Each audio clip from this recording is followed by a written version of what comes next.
संभाजी महाराज ने महसूस किया कि अब यह लड़ाई लंबे समय तक चल सकती है।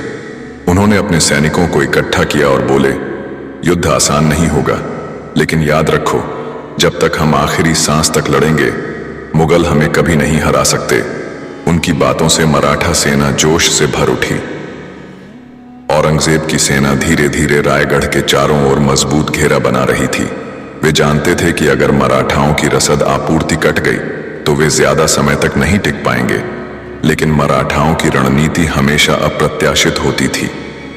मराठाओं ने तय किया कि वे केवल बचाव ही नहीं करेंगे, बल्कि मुगल सेना पर अचानक हमला भी करेंगे। उन्होंने रात के अंधेरे में एक गुप्त योजना बनाई।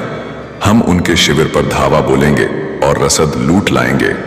संभाजी महाराज ने स्वयं इस योजना का नेतृत्व करने का निश्चय किया। अंधेरे में मराठा योद्धा दुश्मन के शिविर तक पहुंच गए।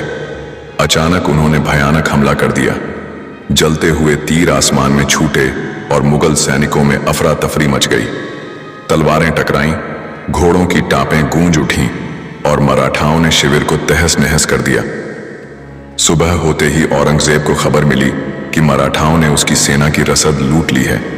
वह क्रोधित होकर चिल्लाया, संभाजी एक शेर की तरह लड़ रहा है, लेकिन अब मैं उसे खुद पकड़ूंगा। औरंगजेब ने अपने सबसे शक्तिशाली सेना नायकों को बुलाकर संभाजी महाराज को जिंदा पकड़ने का आदेश दिया। संभाजी महाराज को पता चल गया था कि औरंगजेब अब सीधे उन पर हमला करने की तैयारी कर रहा है।